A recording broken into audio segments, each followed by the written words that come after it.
What's up, everyone? Welcome back to the channel. Boozer here. Thanks for stopping by. Hopefully you guys having a good Friday so far. Good weekend up ahead. In this video here, we're going to be tackling the champion chase for the Mavara fusion on both my accounts here. Up first, we have our alt account. And yeah, we're going to be handling this champion chase. Let's take a quick look at the player and play calendar before we start here. We're at the tail end of this Mavara fusion. You can kind of see here the champion chase sandwiched in on the last weekend. We do have a couple of events still yet to come, actually. We have the Classic Arena Takedown as well as Spider, and then one more Gear Hunters event yet to happen. So the fusion is going to be coming to an end here around this weekend.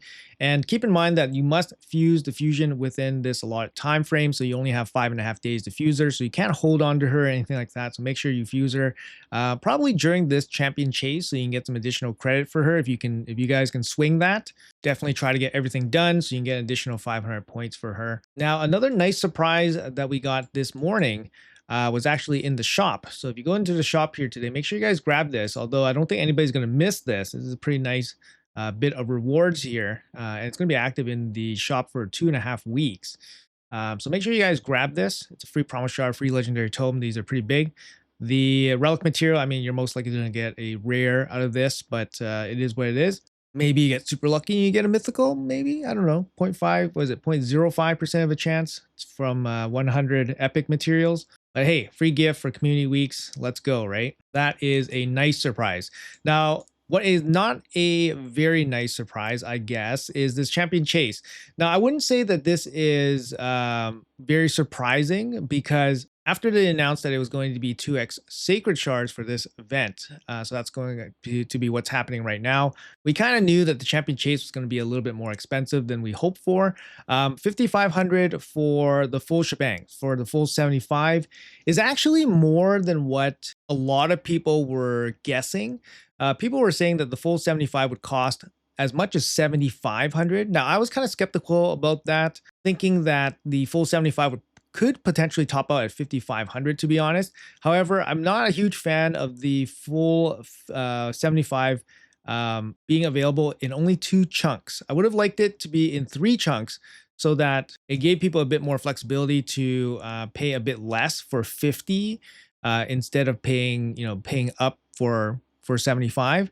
Although, like I said, for 75 for 5.5k, I think it was definitely below what people estimated. Now, if you guys did the summon rush, 2.5k for the full 25 here to keep the fusion alive is relatively reasonable, I would say, considering that you can fuse 3 epics this weekend for the champion chase. So this cost is reduced significantly. Small bright side, the rewards are not too bad, leading up to 5.5k. That's pretty much where I have to go. It will allow me to skip 1 event, and I'm probably going to skip the Gear Hunters event for big energy savings. But I'm not a huge fan of spending the shards. Obviously, we do have a 2x boost on sacred shards right now, so it gives you a 12% chance at legendary. Each sacred shard's expected value is 280 points. So if you had 10 sacred shards, for example, you're expecting about 2.8k points.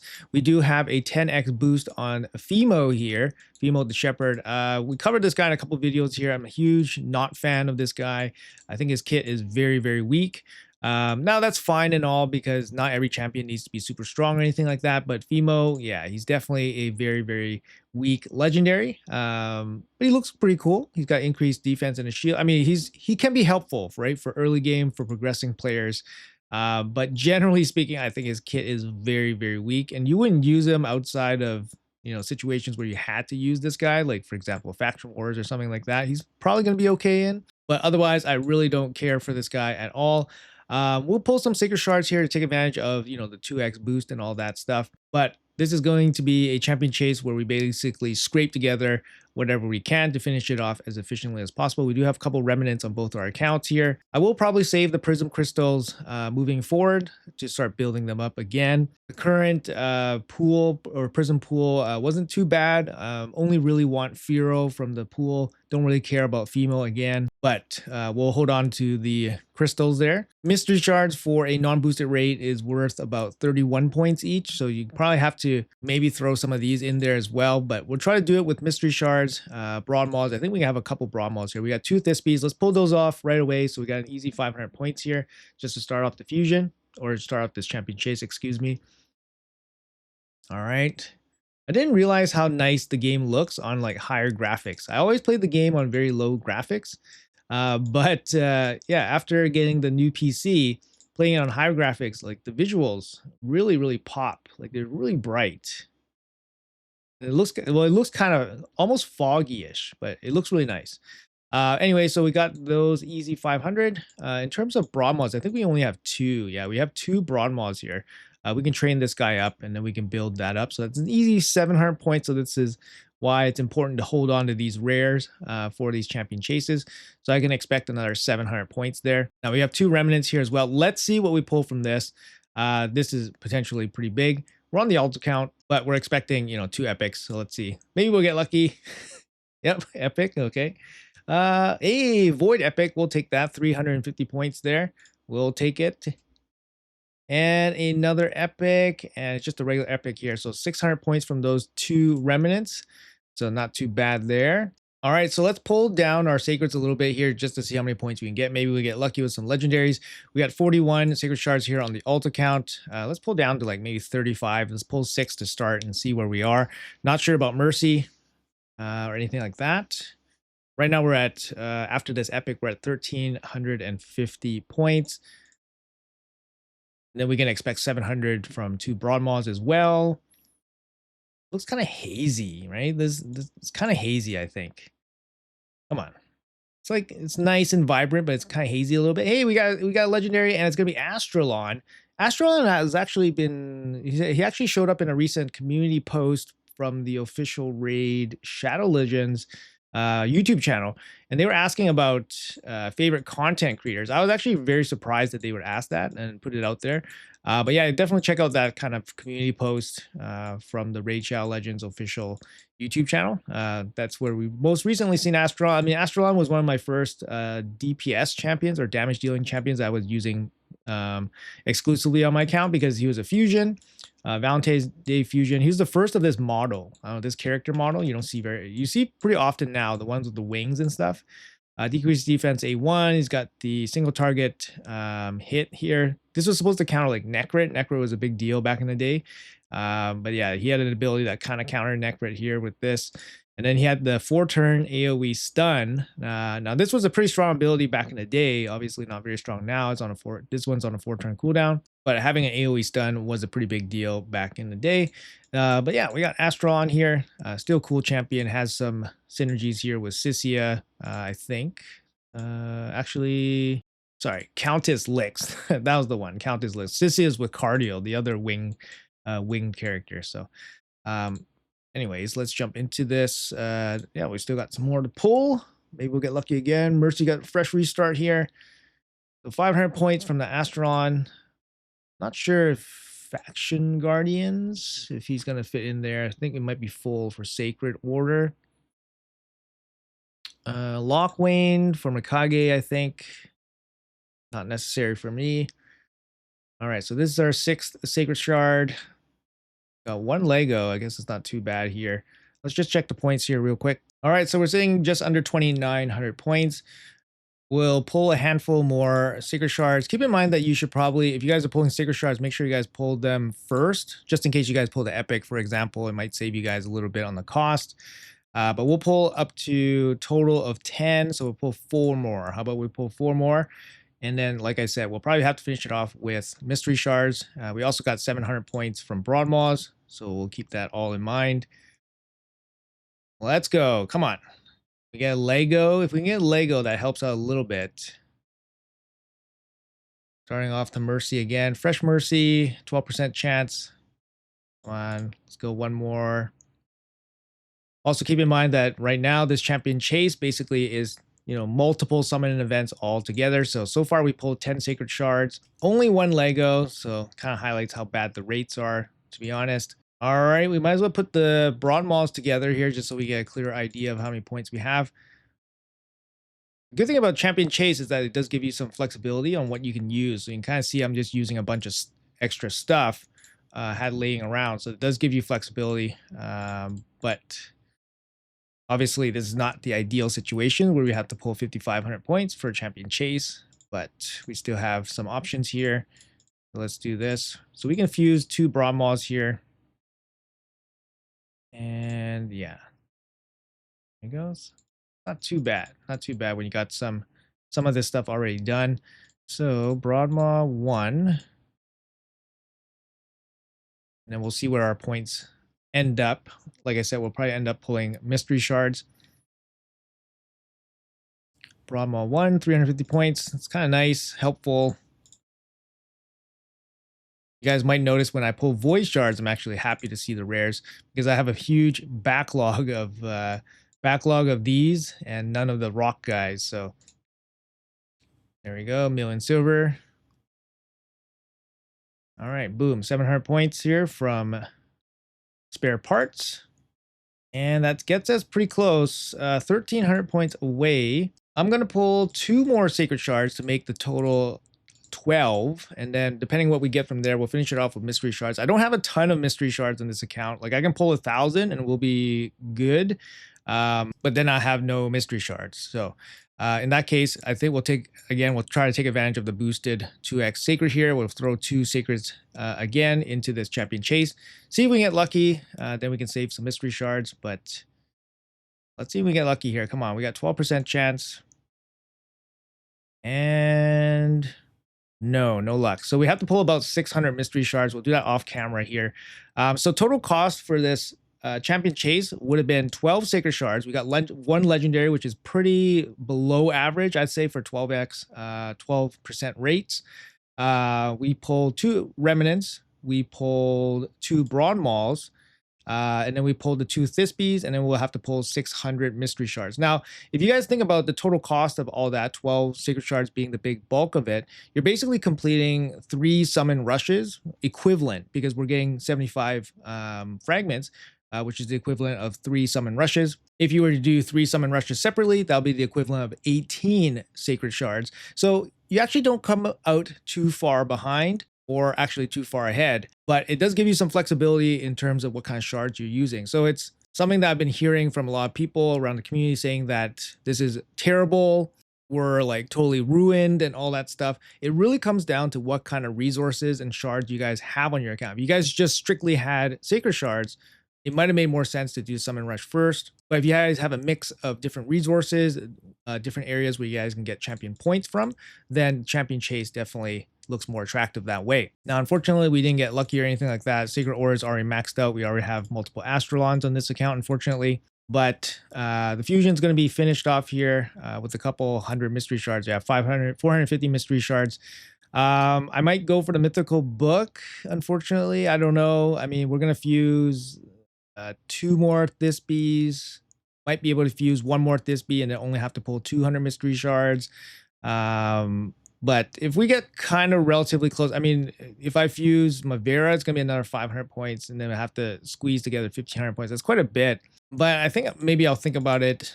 Maybe we'll throw some ancient shards or something just to pick up the mythical book there. It is still pretty high value, especially at this stage. We're just stocking up mythical books. We have plenty of mythical books, to be honest. But yeah, pull 200 mystery shards and then 1 more epic, and then we're good to go. Now let's hop over to the main account, and we're going to have a similar game plan there as well. Let's jump over real quick. So there we go. We're on the main account now. Similar kind of situation here. This time we have way more sacred shards on this account, and we have a little bit more mystery shards. We have 1 less remnant summon. Let's do the Thispies first. All right. Go. So we got 500 points here. Keep in mind that we got a 3rd one coming in. We can do that 3rd one.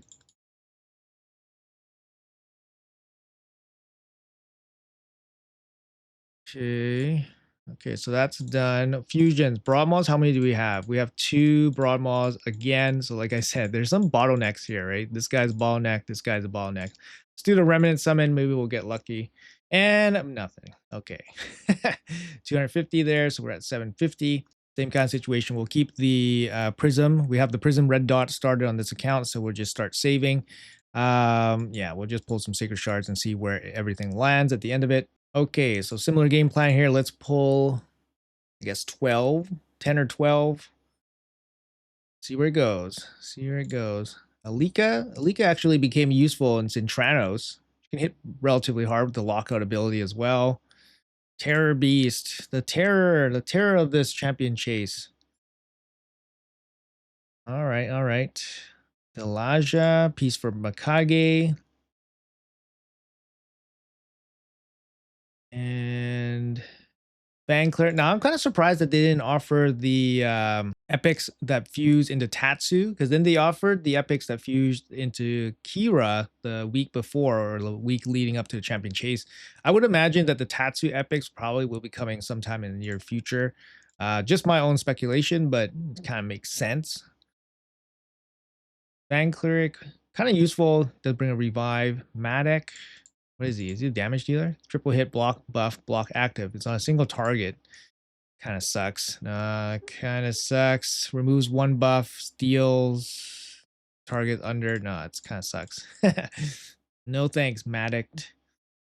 All right, this is halfway through. We got our Lego, and it's gonna be Truath. Truath. I think Truath is he is a Doom Tower. He's a Doom Tower Lego. That's where I remember getting this guy. He actually was the reason I finished hard 21 on Dark Elves. He actually brings a pretty decent heal here, I think. This is the ability that helped. Heals a single target by 20%, and then he has the HP rebalancing, so it actually heals your full team. Against the boss on 21, you definitely need some healing. That's why somebody like Mavara is really strong. But yeah, Truath generally is a pretty trash champion, but he had that one shining moment where he helped in Faction Wars Hard 21.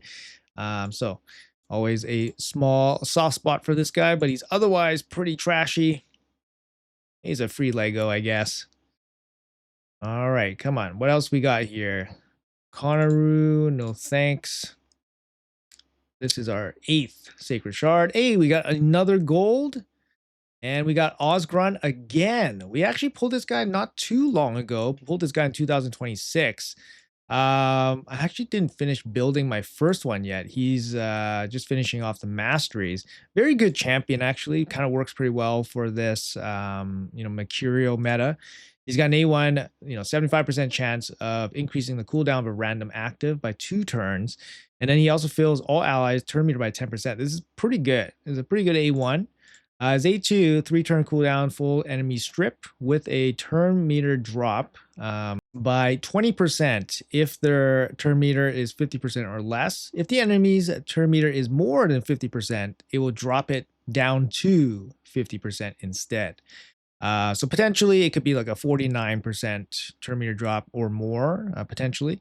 Has a 100% chance of landing stun for 1 turn on enemies whose turn meter was reduced to 50%. So if your turn meter is over 50% and then it gets reduced to 50%, you get a stun as well. Not as strong as like somebody like Arman's that steals the turn meter and stuns you without any conditions, but it's still quite good. The good thing about Osgron is that he does bring an offensive ability, and this ability is going to be pretty good in the Mercurial meta, where he does a ally attack on a 4-turn cooldown with an increased attack and shatter. Shatter is going to give you some extra ignore defense. He has a nice extra condition here, so if he kills somebody with this attack, it's going to decrease the cooldown of all ally active skills by 1 turn. Again, a very, very strong condition if he's able to kill someone. He has a passive here that also can catch some people off guard as well. Passive effect, allies inflict 20% more damage against enemies under stun. Stun doesn't have to be placed by him, so that's kind of nice. The 4-turn active effect here is when an ally is killed, he instantly activates this ability. So if somebody is killed, he instantly strips you off and then pushes back your turn meter and potentially stuns you as well. So it can be really, really damaging if you're not ready for this kind of ability, and definitely can be game changing as well. He does bring speed in all battles. Oh, sorry, speed in arena battles by 28% as well. So very, very good champion. Not really a champion that really helps me because my roster is so deep, but if you pull him anytime early and mid game progressing, he's going to be very good for any kind of wave content. But let's keep pulling here. Unfortunately, Dwarf Faction War of Guardians is full as well. Hey, we got back to back. Let's go. We got the Rat King. Actually, I think we're full up on the Faction Guardians for Skinwalkers as well. But yeah, the Rat King, amazing champion, was just recently killed off in the PvP meta because of obviously Mercurial. Bombs aren't going to be very good against any champion in Mercurial gear, unfortunately. But the rat, very, very like more accessible at least. Solid bomb champion. He was a Christmas fusion a couple of years ago and a guarantee champion also a couple of years ago, I believe, from Ancient Shards. He's got an A1 triple hit with a 50% chance of landing bombs. His bombs hit harder against enemies with high HP. So this is like a PvE kind of condition. So his bombs will hit hard against PvE. And then he has a AoE attack here on a 3-turn cooldown, brings decreased attack, also reduces the detonation timer on the bombs. And then he has the bombs here on a 4-turn cooldown AoE attack, landing 2 bombs on everybody. And then same condition here where the bombs are stronger against some PvE content, mainly bosses and stuff like that. And it's kind of nice that it gives you an extra turn right away. So you place this extra turn right into this, and then you reduce the detonation timer by 1. Very nice. He does have affinity issues, so if you're trying to land against Spirit, you can weak hit and all that stuff. And then this passive here really helps against, bosses and stuff, right? So when his bombs expire, you're going to get some poisons that are protected. Good for bosses that cleanse themselves, for example, like Amius, for example. And he does bring attack in all battles as well.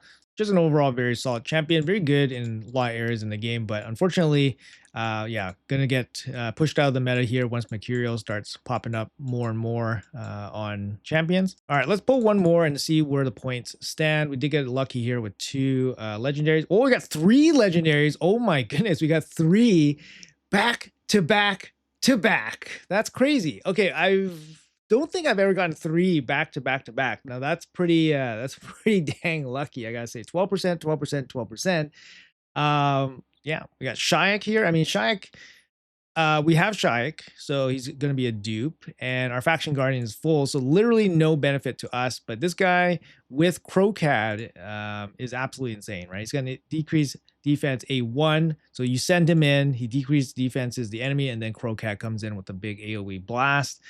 He's got a 3-turn single target cleanse with the shield and a taunt and a reflect damage. So this kind of, attracts more people to hit him so that he can trigger the Crocads.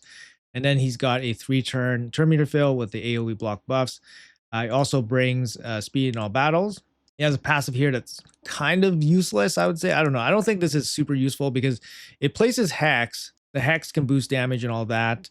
And then when he is attacked, all your hounds attack as well. The Hex ability, he can't be like your single Hex champion for like Hydra, for example. He can't be your only guy. You can put a Hex set on him so you can land more Hexes so you get more damage from his passive, but he only has 1 single target attack. So yeah, it's kind of a weird passive for him, but he can be useful for like, Hydra, for example. He gets a turn meter boost with its AoE block buffs. It's touchless, so affinity doesn't matter. So he can be useful here just for the AoE block buffs. His taunt, I feel like this has kind of limited utility. Maybe if he placed the shield on everybody, that would have been way nicer. But I think it's okay, but definitely more of a selfish kind of buff here. Would have been nice if he buffed the entire team or helped the entire team in some way. But the main thing with Packmaster here is that he's crazy with Crocad, or Crocad is crazy with him. But hey, got a little lucky here. We got back to back to back champions, legendary champions. So crazy amount of points. Let's see where we stand here after 10 sacred shards. So after 10 sacred shards, we're at 4,200 points. Let's quickly do the broad maws and then we'll see where we stand. All right, so finishing off the second broad maw here. So we only got 2 broad maw fusions on this account. Gonna bring us pretty close to the 5,500. Keep in mind that we do have 1 Thisbe that we can still fuse. So we only have to pull, I think maybe like 200 more mystery shards, and then we're probably there. Yeah, so we get 250 more points from 1 more Thisbe, which we could do probably later today. And then we only have to pull another 200 mystery shards, and then we'll be on our way. So on this account, I think we'll probably go for the 7,500, and then we'll pull some extra mystery shards to get that to happen. So, on this account, we got pretty lucky. We only pulled 10 sacred shards. Obviously, the legendary luck was way better on this account than the other account. So we pulled 10 sacred shards on this account. We pulled 1 remnant summon. We pulled the Thisbes. We made 2 broad maws. And we're going to have to pull, like 200 mystery shards. And we're basically done. So if we were to compare doing the summon rush first The summon rush would have cost us 6 sacred shards, and then we would have had to still go for the 2,500 threshold here, 2,500 points, which could have cost us a couple sacred shards if we wanted to go that route, or we can go all mystery shards, for example.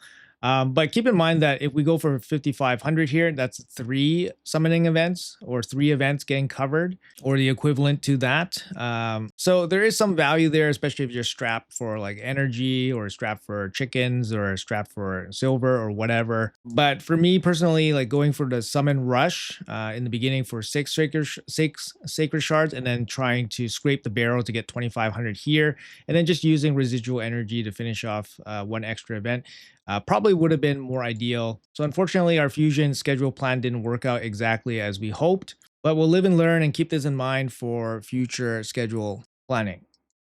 Anyways, guys, that's gonna be it for this video. Hopefully, you guys enjoyed it. We pulled 4 legendaries in this video here from 22 total sacred shards. Not too bad, although none of them really helped me in any kind of way. All my faction guardians are full for those legendaries. Yeah, we do. No, the rat was also full. We got our 3rd rat as well. Oh, actually that's our 5th rat. Oh, crazy. We can actually make a +4 rat. And then yeah, we don't have a Sylvan Watcher. Yeah, we're missing Sylvan Watchers. Dark Elves also full up as well from that Truath. Yeah, no real help even from 3 legendaries, guys. Crazy stuff. Anyways, guys, that's going to be it. Let me know in the comments below if you guys pulled something nice. Best of luck along the way on the rest of the fusion. Hopefully it all works out well. Make sure you guys fuse her in the next 5 days. Thanks for watching until the end. Have a great day. Have a great weekend. And I'll see you guys in the next video.